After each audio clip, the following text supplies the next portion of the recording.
At 9:43 a.m. Friday, October 10th, 2025, the ground off Davao Oriental began to convulse. What started as a low rumble beneath the Philippine Sea erupted into one of the strongest earthquakes in Mindanao's history.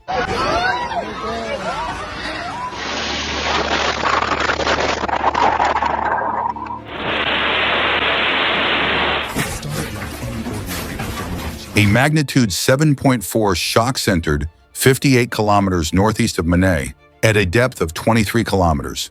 Within seconds, floors rippled, windows shattered, and concrete screamed.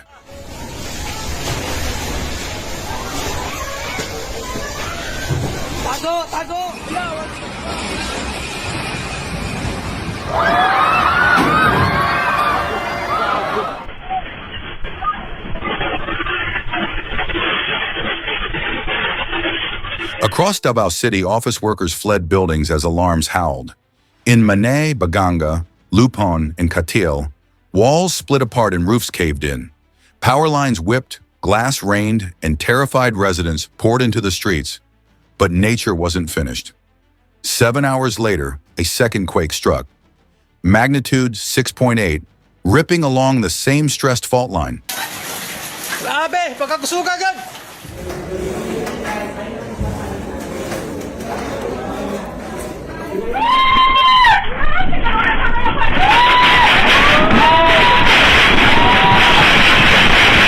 Already fractured structures groaned and gave way.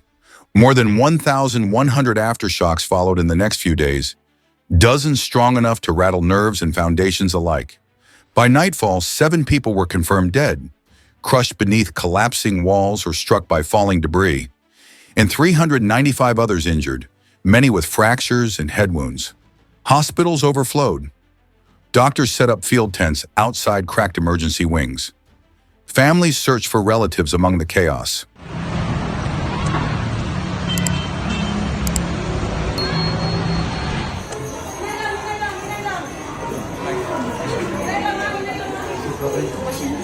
In Davao City, one hospital wing was evacuated as cracks spread across its walls.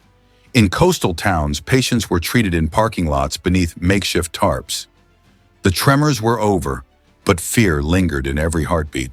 Across Davao Oriental and the neighboring Caraga region, 2,155 houses were hit.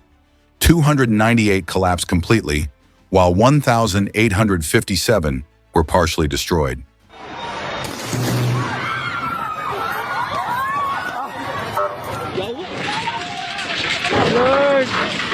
And Soga.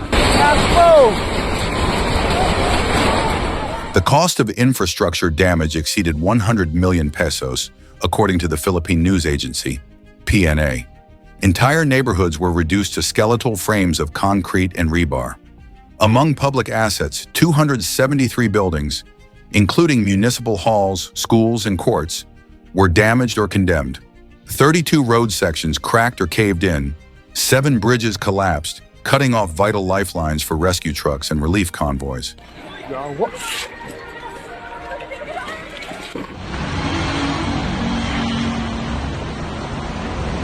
The sea.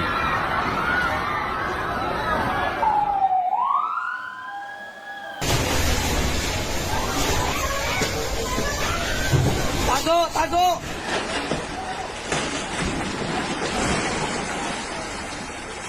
The quake devastated the education system. 575 schools reported damage, with repairs projected to cost over 2.2 billion pesos. Classes were suspended in 1,006 schools, affecting 1,648 students and 9,585 teachers. Many classrooms became shelters for the displaced, their walls lined with families who'd lost everything. Even 36 trial courts closed for safety inspection. Justice and education both paused, fragile under the same cracked ceilings.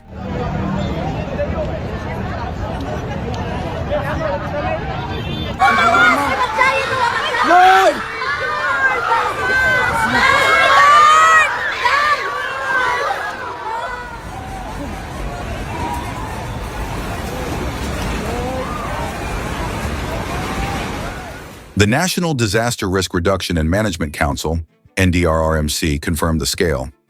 125,283 families, nearly 491,258 people affected across Davao region. Thousands crowded into evacuation centers. Others slept in open fields, clutching children under thin blankets. Food, water, and medicine streamed in from nearby provinces, but deliveries stalled as roads and bridges gave way. In remote barangays, survivors trekked to kilometers through broken ground, carrying salvaged belongings in buckets of water.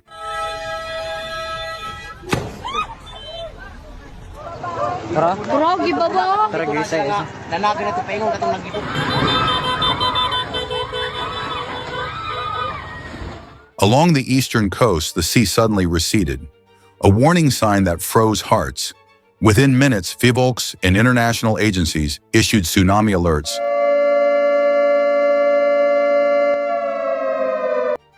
Warning of waves up to 1 meter high.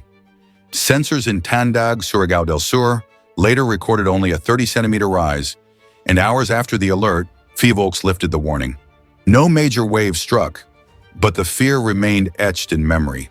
As darkness fell, thousands refused to re-enter their homes. Families camped in parks, schoolyards, and roadsides. Every aftershock sparked screams.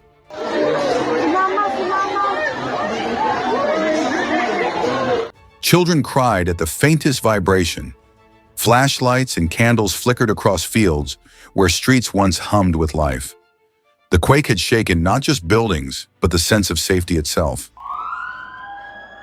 Lino guys, dito sa Davao guys. 7.0. By dawn, military units, Coast Guard vessels, and volunteer rescuers were on the move. Search dogs sniffed through debris, while helicopters ferried supplies to isolated mountain towns. Temporary shelters rose beside cracked highways. Doctors and nurses worked sleepless shifts beneath tents. Psychological support teams helped children coping with trauma. The NDRRMC placed the region on red alert, activating nationwide coordination. Government and private groups launched donation drives, and discussions began over a Build Back Better fund to repair critical infrastructure. Transparency and speed became urgent demands as survivors watched slow convoys roll in. Jesus!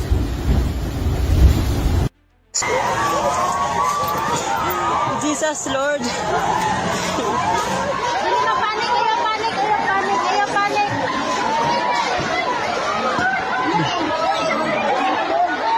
When morning light returned, the devastation was clear. Twisted steel frames of classrooms, fissured roads, battered boats, and collapsed bridges dotted the horizon. In Manay City, inspectors declared multiple public buildings unsafe. Runways and airports across Davao region halted operations pending checks. Yet amid the ruins, resilience emerged. Neighbors guarded each other's homes.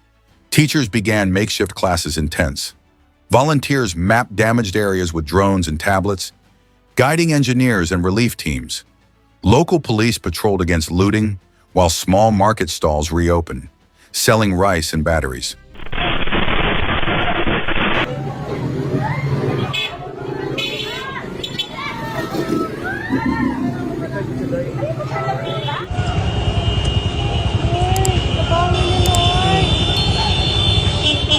The twin quakes rippled through the economy. Each fractured road became another obstacle to recovery. For a region still rebuilding from past storms, the blow was heavy, yet communities pressed on, brick by brick. 7 dead, hundreds injured, nearly 500,000 lives disrupted. But behind every number stood a story: a teacher comforting children, a farmer salvaging a roof, a nurse refusing to rest. The October 10th double quake was not just a disaster, it was a warning of fragile infrastructure, of unprepared systems, of how seconds can divide safety from catastrophe. In Davao Oriental, as the dust settled and the aftershocks faded, people began to rebuild. Not just homes, but trust, courage, and hope. One brick, one heart, one day at a time.